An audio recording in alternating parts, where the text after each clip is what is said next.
Hi good morning नमस्कार आमच्या भाऊ बहिणींना. तर भाऊ बहिणींना आता वाजले ते किती वाजले ते का पिया 8 वाजले ते भाऊ बहिणींनो. आणि मी निघाली आता.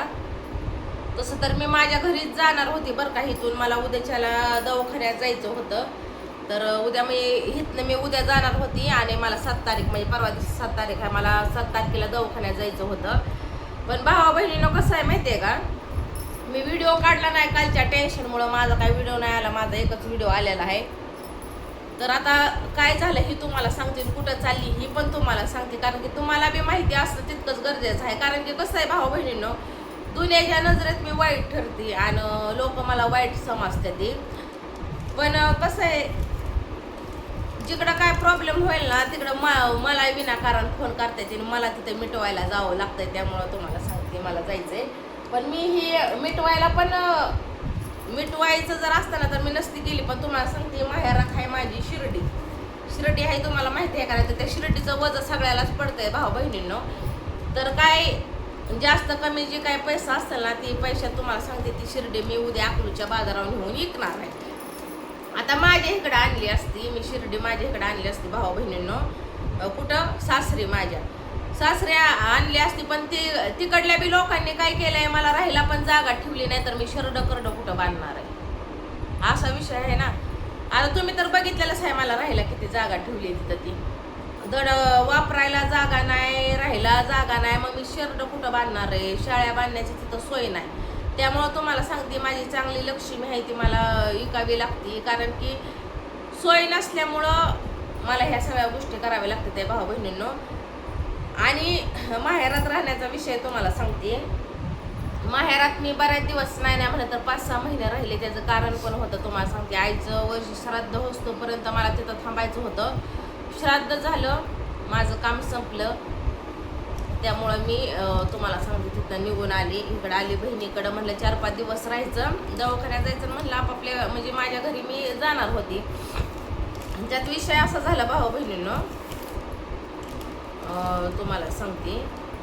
ते आव्याला सुद्धा मी काय म्हणलं की चल म्हणलं सुख झाली ना म्हणलं, तू खाशील बाबा माझ्या इकडं, कामधंदा कर माझ्या नवऱ्याबरोबर राहा. पण तो काय म्हणतो मी काय माझं घरदार सोडून येणार नाही. तर पण ती कुठंतरी त्या जागेवरती योग्यच आहे भाऊ बहिणीनं. कारण की स्वतःचं घरदार सोडून राहणं किती दिवस माणूस राहणार आहे, असा बी विषय आहे.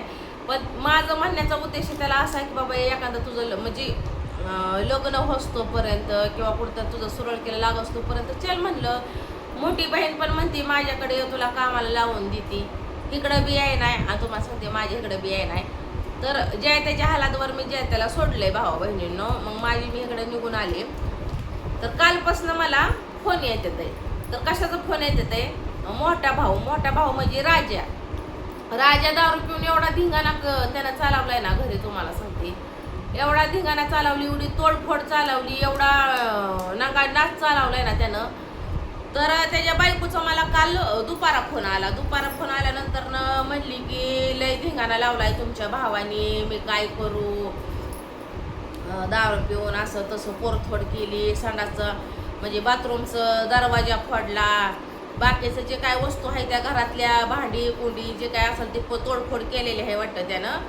मग तशी कालच तुम्हाला सांगते, काल तिनं मला फोन केल्यानंतर ती म्हणली की मी काही इथं थांबणार नाही, मी आता मी तिथं नाही म्हणली की मी तुमच्या तिथं जाऊन राहते असं ती मला म्हणली. तर आता भाऊ बहिणीनं कसं आहे माहिती आहे का, गरज ही सगळ्याला पडत असते आणि वेळ ही सगळ्याला पडत असते. आणि तुम्हाला सांगते प्रत्येकाचा दिवस चांगला नसते तर कुणाचा तरी वाईट दिवस असते, तर कुणाचा तरी चांगला दिवस असते. तर वाईट दिवसात आहे ना हमेशा माणसाने साथ द्यावी, एवढंच आपल्याला परमेश्वरानं शिकवलेलं आहे. तर तुम्हाला सांगते इकडं माझी बहीण पण तिला ये म्हणली होती बरं का, त्याचा बी काही विषय नाही. ज्यावेळेस आम्ही निघालो होतो ना त्यावेळेस ही पण घेऊन येत होती.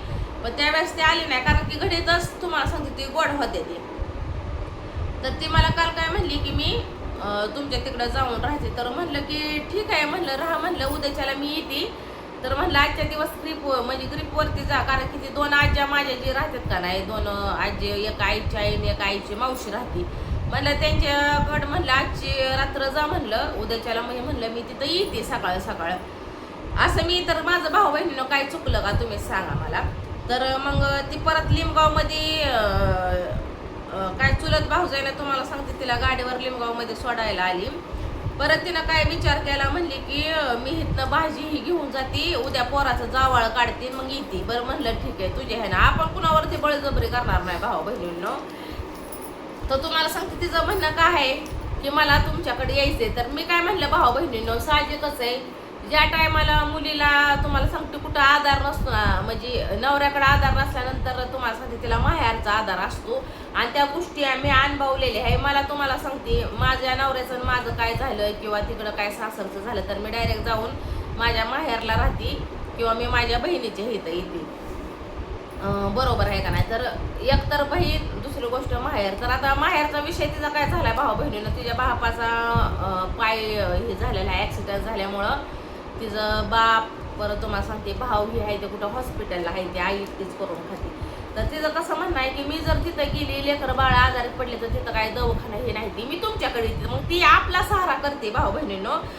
तर माझं म्हणणं असं आहे की एखादं जर मदत मागतंय तर त्याची मदत करावी, असं माझं एक वैयक्तिक मत आहे.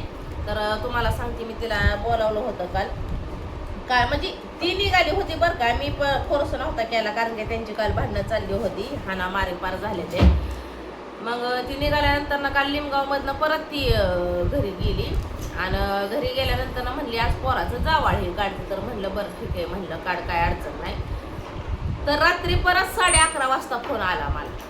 आला का नाही अपूर्वा पण होते, आम्ही शिवण्य अपूर्वा आणि मी बाहेर झोपलेलो होतो हवेला. तर तुम्हाला सांगते 11:30 वाजता मला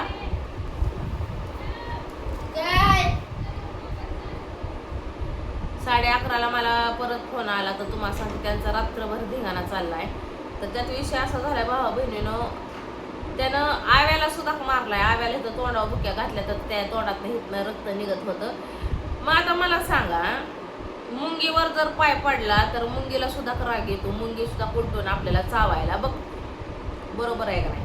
मुंगीला बी राग आहे.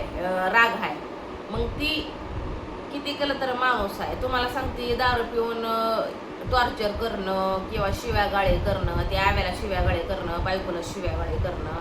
परत त्या आव्याच्या अंगावर धावून गेला, आव्याला मारला. मग आव्या कसा का बसला, आव्याने बी त्याला वाटतं ढकलून दिला का काय झालं. तर ही भांडणाचं प्रकरण असं पेटलेलं आहे माहेरला, म्हणजे लयच भांडणाचं प्रकरण पेटायला आहे. त्यात तुम्हाला सांगते आसरा कोणाचा करतात तर माझा. तर आता मला आव्यानं आणि त्या राजाच्या बायकोनं मला बोलावलेलं आहे. तर आता मी गेली पण नसती, मी त्यांना बोलावलं असतं मी माझ्या घरी. पण मला जाण्याचं कारण माझं काय आहे माहिती आहे का भाऊ बहिणीनं, मला जी शिळे आहे ना मी घेतलेली, तर त्या शिळीचं कसं आहे, मुक्याची तरबाचं आत्मा नाही मारावा असं म्हणते की, बरोबर आहे का नाही. तर मुक्याची तरबाचा आपल्याला काय आत्मा मारायचा नाही, आपल्याच्यानं सांभाळणं होत नाही तर आपण एखाद्या माझं तर असं म्हणणं आहे की जे कुणी सांभाळेल ना त्यालाच द्यावी शिळे. आणि मी लय प्रयत्न केला की ते शिळे द्यायचं तिथं विचारलं, पण तुम्हाला सांगते कोणालाच नाही घ्यायची. त्यामुळे उद्याच्याला अकलूजचा बाजार आहे, तर अकलूजच्या बाजारावरती मी घेऊन जाणार आहे. तर हो का माझं आवरलं, मी इकडं कपडे भरले ती, हे माझी पिशवी. तर सकाळच आता जाते. हो काय होते तर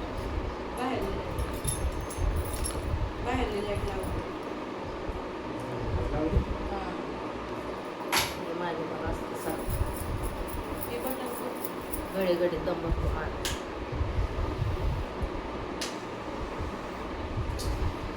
माझा श्वास बंद पडतो माझा, त्यामुळे हे काढले लागते माझं.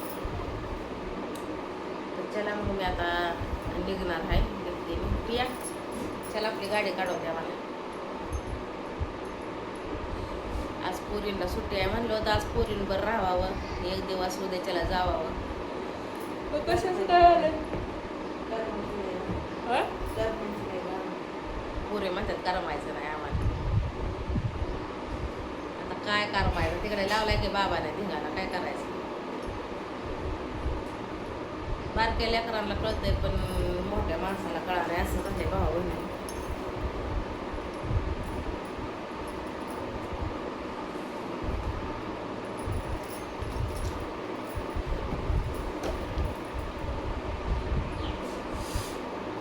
माझं काय राहिलं नाही ना.